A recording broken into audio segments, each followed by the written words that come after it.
Hey everybody, this is Mike Wolf. Welcome to the Food Tech Show. Today's conversation is with Veronica, the CEO of Grounded Foods. And if you haven't heard of Grounded Foods, you probably will soon because they're making some pretty delicious plant-based cheese. They've gotten a lot of excitement and interest in their product because people have sampled it. And like me, I've actually tried it. I tried it out in February when I was in New York City, and it's pretty delicious. And if you haven't heard the story of Veronica and how her husband and she developed this new plant-based cheese, it's a really interesting one. So I hope you enjoyed this podcast. Before we get to it, though, I want to encourage you, if you haven't already subscribed to the Food Tech Show in Apple Podcasts or on Spotify, please do so. And if you haven't given a review, please do so. We always appreciate it. All right, that's it for now. And here's my interview with Veronica Phil. All right, well, I'm really excited to have Veronica Phil of Grounded Foods on the podcast. How you doing, Veronica? I'm excellent. Thank you, Michael. Pleasure to be on.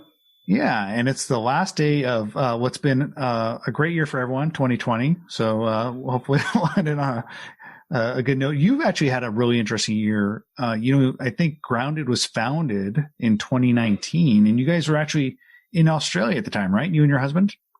Yeah, absolutely.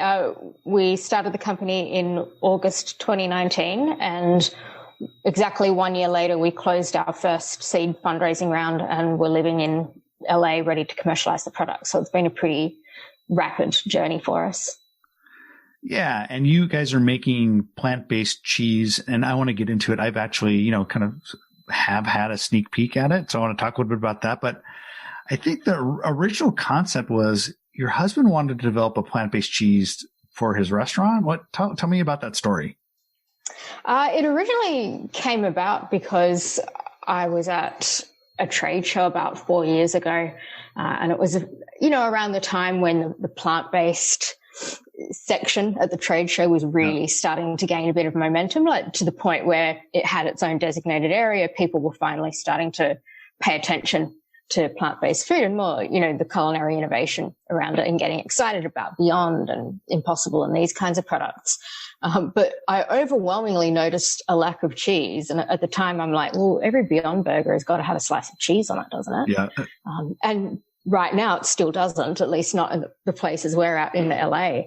And so I went back to Sean, who is my co-founder and my husband, and at the time had one of Australia's most popular fine dining restaurants, and asked him to make it for me as a chef, a non-vegan chef who eats a lot of dairy himself. I'm like, replicate this, but around these parameters.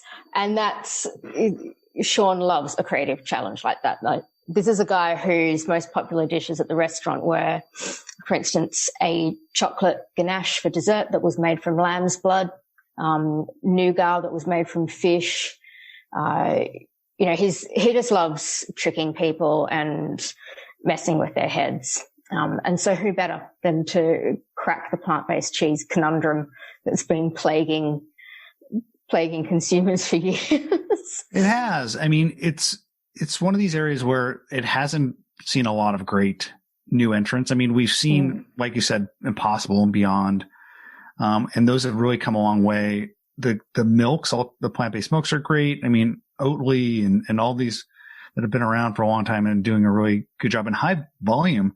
But cheese has been a lot harder. And I think it's because it's so difficult because you have to get all the elements, right? It's the flavor, it's the mouthfeel, it's that funkiness that you need to get with cheese. And so it's quite a test to do that. What made you think that you guys could crack that nut? Because we're non-vegan. We eat dairy. We know what it tastes like. And if it doesn't taste, at the end of the day, coming from the restaurant industry, if it doesn't taste absolutely amazing, then you're not going to put it in your mouth and you're definitely not going to buy it again. So that was the problem to solve first. And I think coming at it from the perspective of a fine dining chef, not a food scientist or a food technologist or someone that, has been handed over the concept and just told to make it out of the tools they've got in front of them. It just took someone to come at it from a completely different perspective in order to come up with a completely different formulation. Because to us, the stuff that was on supermarket shelves right now were not compelling enough for us to buy it instead of just a normal cheddar.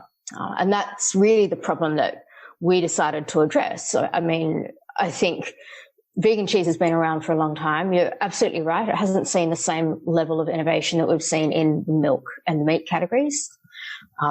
But look, I think the problem is solved for vegan consumers. They've got alternatives that are okay, like they're tasty products. But what they're not doing the way that Beyond or Oatly have done is bridge that gap in market.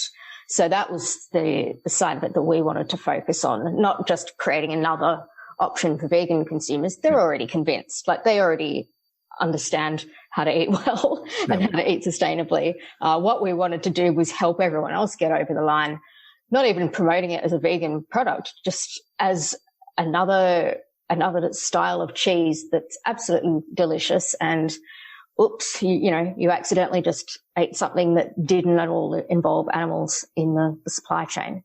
Yeah, it's like, Pat Brown famously has said he doesn't want to just have his product targeted at vegans. He wants to actually have meat eaters use it. And so you guys are taking a similar approach. It's kind of this, you want a product that is, has the same feel and the taste and the smells of cheese. And it, like I said, I actually did try it in February, late February. Catherine Lamb with a spoon at the time swung by the office and brought back some samples, and it was pretty fantastic. I was surprised that the main ingredient is cauliflower. Why did you guys decide to use that?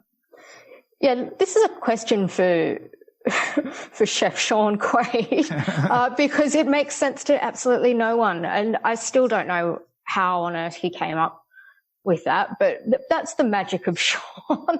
He just very much thinks differently. I guess that's why he's created this, back in Australia, had managed to create this cult following around his recipes and his style of cooking, because he's just using, like, seriously thinking outside of the box when it comes to ingredients and focusing always on the multisensory approach. So our restaurant at the time was very focused on the multisensory experience, not just the food alone. It was about the smell, the touch, the music, the lighting. We would hire pretty much everyone other than hospitality professionals for the restaurant. So we'd hire engineers, psychologists, musicians, actors, just everyone that we could find that was amazing at their thing, and try and incorporate it into the overarching experience to create more of a whole sensory journey.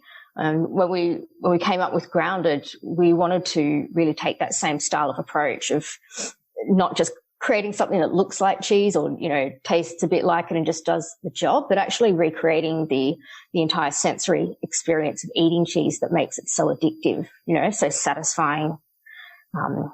And so that journey from like this high-end multi-sensory restaurant to being startup founders living in California, like in a little bit over a year, that's a big change. At what point did you go from, hey, I wanted to make a cheese for a restaurant after seeing it at the show, to, hey, we're going to do a startup and actually go seek funding? Talk about that mindset and what happened there.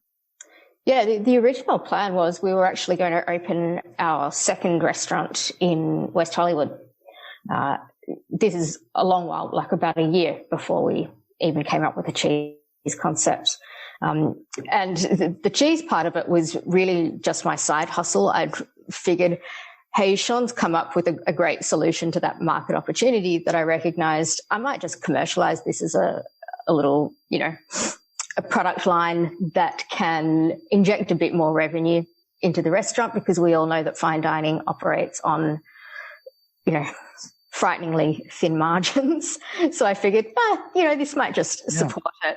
And the first investor that we spoke to about the restaurant, I just had this product line in the pitch deck, and he didn't at all care about the restaurant, but he offered us $2 million straight off the bat to buy the cheese concept from us, just the concept, just take it and run with it. Which obviously we didn't do, but I immediately went home, read a business plan, and about 2 weeks later, we had got into the Mars Seeds of Change accelerator program with that business plan, and that gave us $40,000 of equity-free funding that we just used to start the business with the right infrastructure. I convinced Sean to completely give up his restaurant and the career that he'd spent 20 years building. That's a big ask. Yeah, just casually asked him to do that, which he trusted me on this one. You can imagine the conversations. It wasn't an easy decision for him, and I think there was a lot of fear and uncertainty, but I think he would say now that he made the right choice. But you wouldn't have been able to convince him if there wasn't that promise, so you guys saw potential, that little spidey sense that went off after that meeting, and the investor wanted to buy the concept. Like, that was like kind of the light bulb moment where you said, hey, this is investable. This could be a venture funded startup. We didn't realize that could be a venture funded startup until that offer of $2 million. That was the moment where we're like, oh, hang on, this could really have legs. And so we started looking at some of the competitors on the market, and we didn't even realize at the time that there was no one that had ever done it out of the ingredients that we had, let alone, I guess, creating something that was really high quality, not just based on coconut oil and starches and additives with low nutritional value, but also was completely nut-free, soy-free, not using any of these typical allergens either. And to me, coming from the background of being an economist, Sean just had to trust me on this one. Like, dude, you've done something really big. Trust me on this. This is really quite different. And we just went all in on it. We were in that Mars Seeds of Change program for about, I can't even remember, it was maybe 6 weeks. They taught me how to do my 60-second elevator pitch. I used that to walk up to a venture capitalist at a conference a few weeks later. Spent 5 minutes talking to him, and a week later we were living in New York with $125,000 in our bank account to commercialize. So was that Andrew with Big Idea? That was Andrew at Big Idea Ventures, yeah. Andrew's everywhere. And we know Andrew, and that's great. It seems like everyone has a connection to him, especially in alt protein. And so that sounds like that conversation went well. And you guys moved to New York. And was the move to New York always an idea you wanted to head to LA still?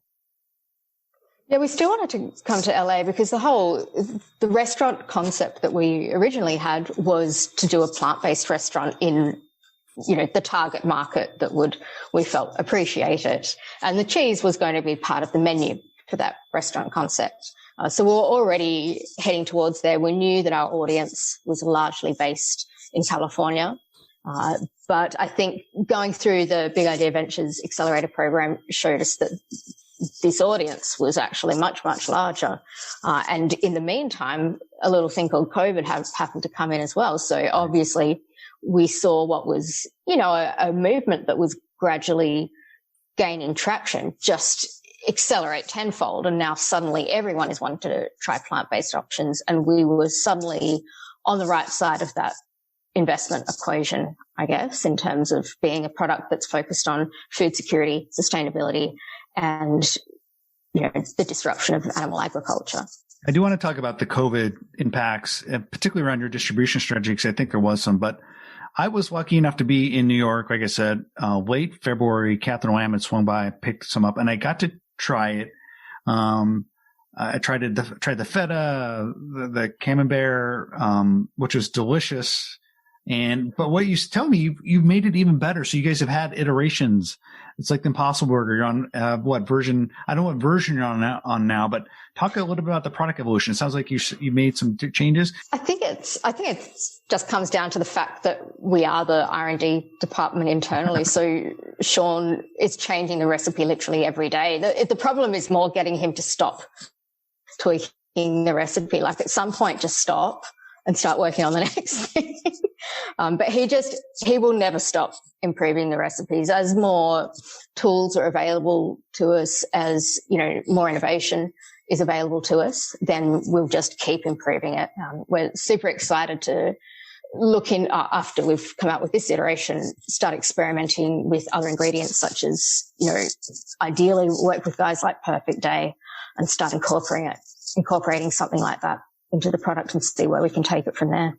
Oh, interesting. So maybe some true animal proteins using their precision fermented kind of bioengineering approaches. That could be really interesting. I'm excited about that. Yeah, that or, whatever else comes out in the next few months, who knows at this point? There's so much innovation coming out. And you guys have been locked in because we've all been locked into our homes. But has a lot of the stuff that Sean's been doing been in this new kitchen you guys in your home? Is that kind of been the R&D department for the past 6 months? For the last 2 years, the R&D department has been our home kitchen with me hovering over his shoulder, nagging him like, when is the oven going to be free? I want to make a pizza. So I'm so delighted that he's finally got his own private and secure, and comfortable R&D workspace without me nagging him. So COVID-19 comes, you guys do amidst that kind of that time window, you move to California, and you guys raised a funding round, I think in the summer, about 1.74 million or so. We wrote about it at the Spoon. Yeah. And I imagine that's helping you to do a couple things. One, you got a new headquarters, but also the rollout, which I think originally the idea was, in the article we wrote, you still had this idea of high-end restaurants, but from what I've kind of seen lately, it sounds like the rollout's going to be largely direct to consumer, because obviously is that because of COVID? No, we had a multi-pronged distribution strategy. So we were already prepared to go via every channel. It was just a matter of timing, like which one came first. So initially, since we're already from the hospitality industry, it made sense to go with restaurants first. We already knew a lot of restaurants, so that seemed like an easy way to go about it. But the other thing we know about restaurants is, as I said, they operate on notoriously thin margins. As soon as COVID hit, we just had to cut that channel off at the limb because we can't, I guess, rely on a restaurant being open even 3 months, 6 months from now.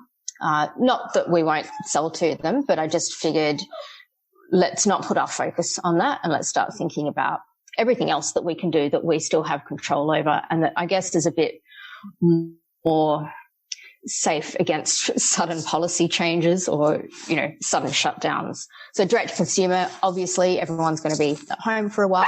It doesn't hurt us at all. Just building out that infrastructure from the start because we know that that's the direction that shoppers are going to go in ultimately anyway. Like, that they're not going to go back from here after they've experienced that convenience. And also thinking about things like, where else are these customers going that would have normally gone to restaurants? Probably getting online food delivery kits, going to fast casual restaurants that are able to service, through delivery partners like Postmates, Uber Eats, these kinds of things. And then obviously retail. So direct to consumer, has been really hot for emerging CPG brands. And so that makes a lot of sense.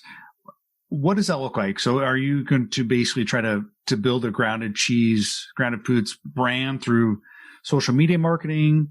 Is it like a Shopify website? Talk a little bit kind of about the plan for the rollout. Yeah, it's all ready to go. We've just been laying low until the actual cheese is in production so that people don't get even more annoyed waiting for this to finally come out, to be honest. We've got quite a following so far, and I think people have been following us so closely and getting so excited about it that, every week that goes by when they still can't buy the products, they're just getting hysterical. So we're just keeping that website reveal, on the down low for now until the actual day that the products are being shipped. It'll come very suddenly. Hopefully that's going to be around mid-Jan. And that's just a Shopify store. We've kept it very simple. Pretty simple. And is it basically kind of like discrete one-off purchases? Or are you guys going to have like a subscription? If I want like Grounded Foods cheese on the regular, can I get like a monthly? What is the business or the different options? We're selling them in 3-packs at the start.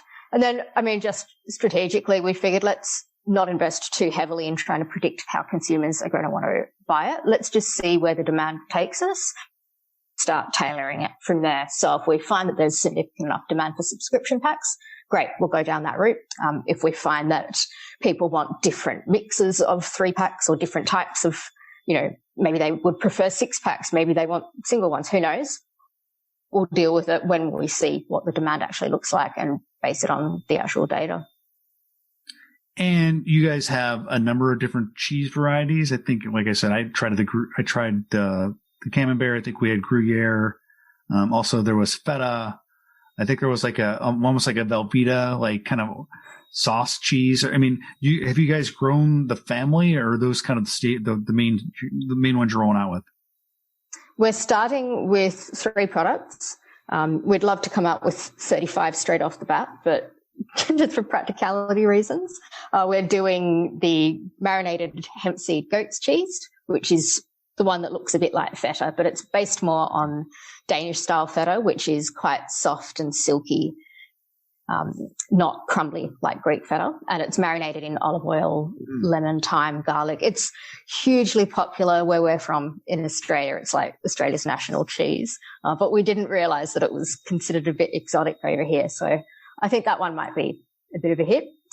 We're also doing a hemp seed cream cheese, which, hey, I don't even eat cream cheese myself. It's just that Sean happened to make one that tasted so identical to real cream cheese that we figured, there's probably a market for this.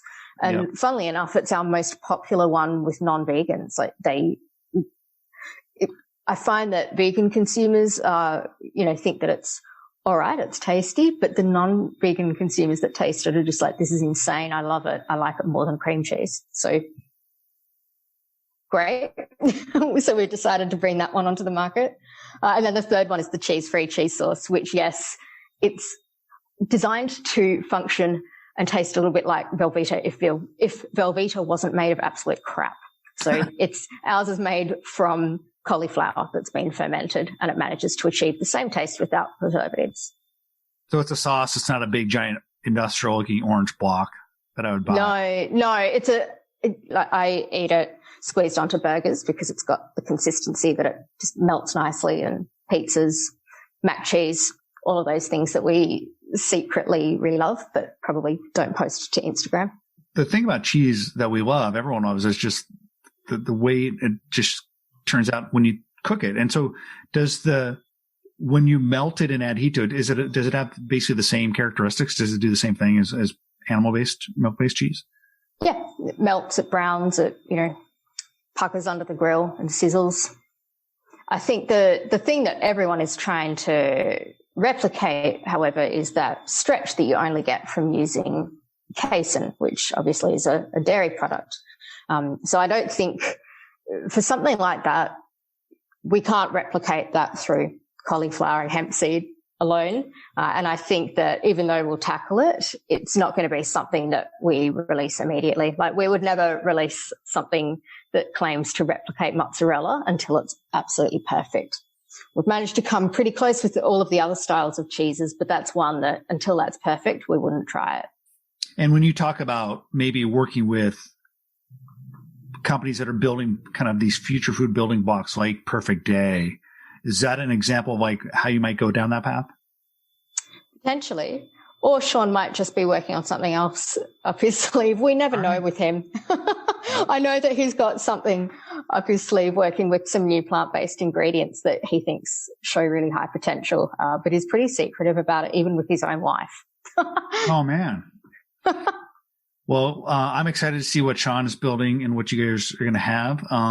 Like I said, I tried the product and I'm excited to try the final products as you guys ship it out. And so you guys are going to be out hopefully in January, February. And where can people actually order it? Is it groundedfoods.com or? Yeah, www.groundedfoods.com. You can also try veganbystealth.com. It'll just redirect you to us anyway. That's just our Shopify store. We'll be selling the products as soon as they're coming off the production line. Awesome.